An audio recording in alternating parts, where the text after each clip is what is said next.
ایک ہے نماز ہم پڑھ لیتے ہیں، آپ نے سارا پڑھ لیا، سارا تعدیل ارکان بھی کر لی، لیکن اگر آپ کا اللہ کے ساتھ ڈائریکٹ کمیونین اور ڈائریکٹ کمیونیکیشن قائم نہیں ہوا تو نماز، جس کو کہ کہا گیا کہ الصلاۃ معراج المومنین، جو قرب حضور کو حاصل ہوا معراج میں، وہ ایک بندہ مومن دنیا میں رہتے ہوئے حاصل کر سکتا ہے نماز میں، اگر اس کی روح جو ہے واقعتاً ہم کا نام ہو رہی ہو، الحمدللہ رب العالمین الرحمن الرحیم مالک یوم الدین اہدنا الصراط المستقیم ایاک نعبد و اگر ہم واقعتاً ایسے کہہ رہے ہوں کہ ہمیں احساس ہو کہ ہم اللہ کے حضور میں حاضر ہیں اور عرض کر رہے ہیں، سجدہ کریں تو حدیث میں آتا ہے کہ ایسے محسوس ہو کہ گویا کہ میں نے اپنا سر اللہ کے قدموں میں رکھ دیا ہے، یہ ہے نماز۔ اب جو گفتگو ہو رہی ہے یہ ہم کلامی ہے، الصلاۃ معراج المومنین، اہل ایمان کے حق میں یہ نماز جو ہے یہ معراج کے درجے میں، لیکن یہ نماز کیسے نصیب ہوگی اگر روح سوئی ہوئی ہے، دبی ہوئی ہے، پسی ہوئی ہے، مزمحل ہے یا مردہ ہے؟ یہ نماز کیسے حاصل ہوگی؟ چاہے آپ پانچوں وقت کی نماز پڑھ رہے ہو، چاہے آپ نے ہیبٹ بنا لیا ہو نماز کو، چاہے خوش بھی ہو گیا ہو، لیکن یہ کہ جب تک وہ روح بیدار نہ ہو، جب تک ہم کلامی نہ ہو، افلاق سے آتا ہے نالوں کا جواب آخر، اٹھتے ہیں حجاب آخر، کرتے ہیں خطاب آخر، جب تک یہ نہ ہو، جیسے کہ میں ایک حدیث قدسی انشاءاللہ آج سناؤں گا سورہ فاتحہ کے ضمن میں، کہ اللہ تعالیٰ کے سامنے جب کھڑا ہو کر انسان جب کہتا ہے انی وجہت وجہی للذی فطر السماوات والارض حنیفا، دائیں بائیں سے بالکل اپنا تعلق کاٹ کر میں نے اپنا رخ کر لیا ہے اس اللہ کی طرف جس نے آسمانوں اور زمین کو پیدا کیا۔ اب یہ توجہ وجہ تو اگر یہ تو ہے چہرہ تو ہم نے کر دیا خانہ کعبہ کی طرف، اندر سے ہماری روح متوجہ نہیں ہوئی، وہ سوئی پڑی، اسے پتہ ہی کچھ نہیں کہ کیا ہو رہا ہے، تو اس صورت میں وہ کیا ہے؟ ظاہری بات تو پوری ہو گئی، نماز کا ثواب ہو جائے گا، فرض کی ادائیگی کا ثواب مل جائے گا، لیکن وہ اصل نماز تو حاصل نہیں ہوتی۔ یہ ہے وہ بات کہ وَإِذَا سَأَلَكَ عِبَادِي عَنِّي فَإِنِّي قَرِيبٌ، اے نبی جب میرے بندوں کی روحیں بیدار ہو جائیں، توانا ہو جائیں، حیات تازہ سے وہ ہم کنار ہو جائیں، اور پھر وہ میرے بارے میں پوچھیں، وہ میرا تقرب حاصل کرنا چاہتے ہیں، تو آپ سے پوچھیں تو کہیے میں قریب ہی ہوں، اجیب دعوت الداع اذا دعان، یہ ہے وہ دعا،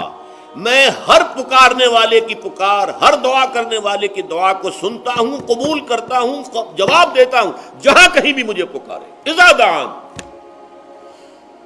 اس میں در حقیقت وہ مفہوم آ گیا ہے there and then where ever، آپ اپنے گھر میں ہو کر پکاریں اللہ کو، آپ بستر پر لیٹے ہوئے پکاریں اللہ کو،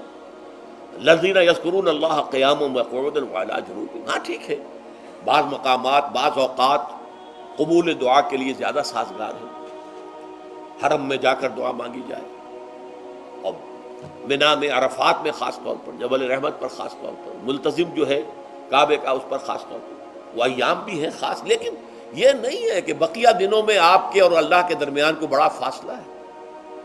یہ سارا دنیا میں مشرکانہ نظاموں نے تصور پیدا کیا، اللہ تو دور ہے دور ہے دور ہے دور ہے، پاک ہے پاک ہے پاک، تم ناپاک ہو ناپاک ہو ناپاک ہو، اور تم تو بڑی پستی میں پڑے ہو، تم اللہ سے براہ راست ہم کلام نہیں ہو سکتے۔ کوئی درمیانی چاہیے، کوئی لنکس چاہیے، کوئی پجاری ہوگا، کوئی پروہت ہوگا، کوئی پنڈت ہوگا، کوئی پیر ہوگا، کوئی پادری ہوگا، کوئی پوپ ہوگا، اس کے ذریعے سے تم اللہ سے ہم کلام ہو، خود نہیں۔ اور جب ذریعے بیچ میں آ گئے تو ان کی مٹھی گرم کرو، ان کی چاپلوسی کرو، ان کو بھی جو ہے چادریں چڑھاؤ، ان کو نذرانے پیش کرو، یہ ہے بدترین ایکسپلائٹیشن جو مذہب کے ذریعے سے نوع انسانی کی ہوئی ہے۔ یہ دو ایکسپلائٹیشن دنیا میں ہوئی ہے تاریخ انسانی میں،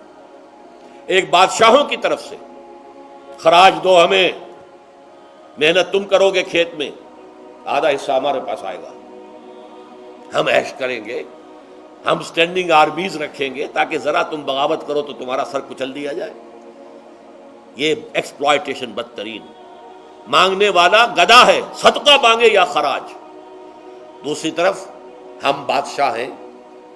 ہم چندر بنسی سورج بنسی خاندان ہیں، ہم راجپوت ہیں، حکومت کرنا ہمارا حق ہے، اور یہ پنڈت پروہت جو ہے وہ بھی کہیں گے کہ ٹھیک ہے، نصف لی و نصف لک وہذا قوم جاہلون، یہ عوام جو ہے ان کا خون چوسو، ہمیں یہ نذرانے پیش کریں، بتوں کو آ کے چڑھاوے چڑھائیں اور تمہیں خراج دیں اور ٹیکس دیں۔ They are to be exploit ہوگا.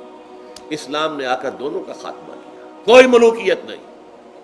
زکوٰۃ ہے تو غربا کے لیے، بادشاہ کے لیے نہیں ہے. یہ تو غربا کے لیے، لہذا کوئی ٹیکس نہیں. نمبر 2، اللہ سے ہم کلام ہونے کے لیے کسی دربان، کسی جو ہے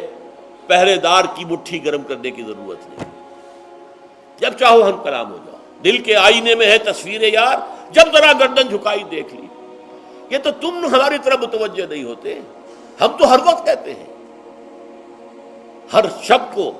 آخری لمحات جو ہیں، آخری جو گھنٹے ہیں رات کے،